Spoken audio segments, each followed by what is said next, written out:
Okay, welcome to a new episode of Nate's MMA Corner. If you watch my show, you're in my corner. Today's episode is a pre-fight show for UFC 218, Holloway versus Aldo for the UFC Featherweight Championship of the World. And wow, oh man, this is going to be a fun rematch, but the fight I'm really looking forward to probably the most, as some of you know about me, I'm in love with the heavyweight division. I cannot stop rambling about how much I love the heavyweight division. And I'm a Francis Ngannou fan, but Alistair Overeem is one of my all-time favorite fighters. Well, actually, anytime anyone asks me who's my favorite fighter, I'll say, well, are we going off who's currently fighting? And if they say yeah, then I'll say it's a coin toss. It's a neck-and-neck tie with Alistair Overeem and Alexander Gustafsson. I know he's a light heavyweight, but you know it's hard to root against a Swede. Yeah. So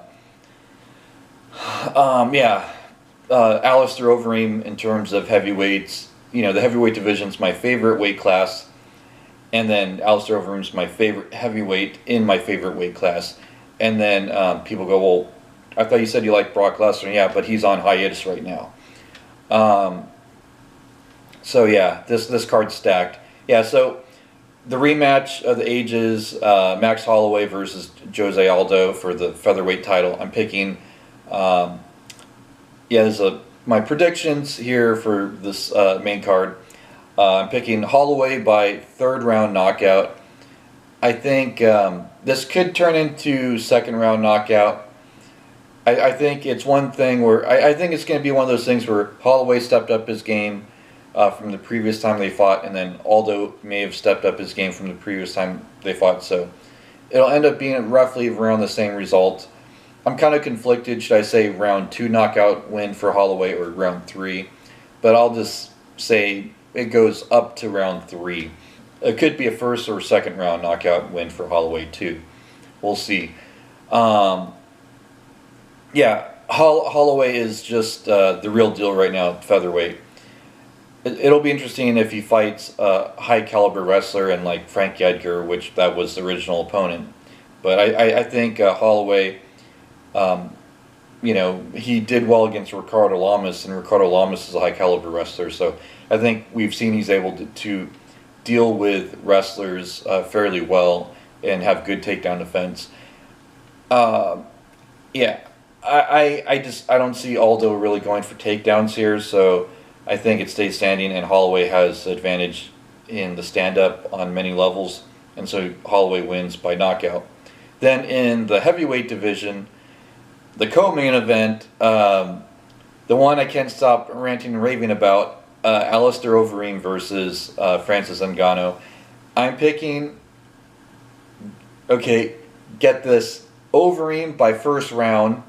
Can you guess? Submission. I think Overeem goes for a takedown early on to avoid the heavy hands of Ngannou. Does not want to take any chance at getting knocked out. Greg Jackson's camp's real smart. They told Alistair Overeem probably to, look, you got way better grappling skills. Take it to the ground. Francis cannot learn enough grappling in an 8-week training camp to deal with your grappling skills. So you have the advantage there. Take him to the ground, submit him, and I think late in the first round, Alistair Overeem wins by submission. I could picture, I'll say rear naked choke. I'll say rear naked choke or triangle armbar. He gets in his guard, gets top position, and then works a triangle arm choke. One of the two. He either gets a rear naked choke or works a triangle armbar. But yeah, Alistair Overeem winning by submission. Then in the flyweight division, we have Henry Cejudo versus Sergio Pettis, two top contenders at flyweight. Presumably the winner may face Demetrius Johnson. Sergio's never fought Demetrius Johnson for the belt, and then Henry Cejudo wants a rematch. I am picking Cejudo by decision. I think Cejudo uses wrestling in this fight, and yeah, is able to nullify Sergio Pettis' killer striking, and so Henry Cejudo gets it done by decision due to takedowns. Then in the lightweight division, the coaches from Ultimate Fighter fight Eddie Alvarez versus Justin Gaethje. I'm picking Justin Gaethje by first round knockout. I think this fight, I like, I give a lot of props to Eddie Alvarez. He's accomplished a lot. Not to take anything away, but I think stylistically, this is a very uneven matchup. And I think Justin Gaethje gets it done first round knockout. And then to kick off the main card, we have a women's strawweight battle with Tisha Torres and Michelle Waterson. Another set of two top-ranked opponents in their respective weight class, and the winner of this is knocking on the door of a title shot in the women's strawweight division against Rose Namajunas, assuming Joanna doesn't get an immediate rematch. And I'm picking Michelle Waterson here. I think this is going to be a close fight, but I think Michelle Waterson has just enough to deal with Tisha Torres and gets it done by decision.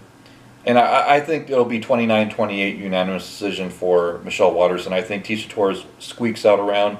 Michelle Waterson wins the other 2 rounds. Which rounds those are, I don't know, but I could picture Michelle Waterson winning 2 rounds here. So there you have it. There's my predictions for this pay-per-view. And stay tuned in the coming days for my post-fight for TUF 26 finale as well as this one. So until then, I will see ya.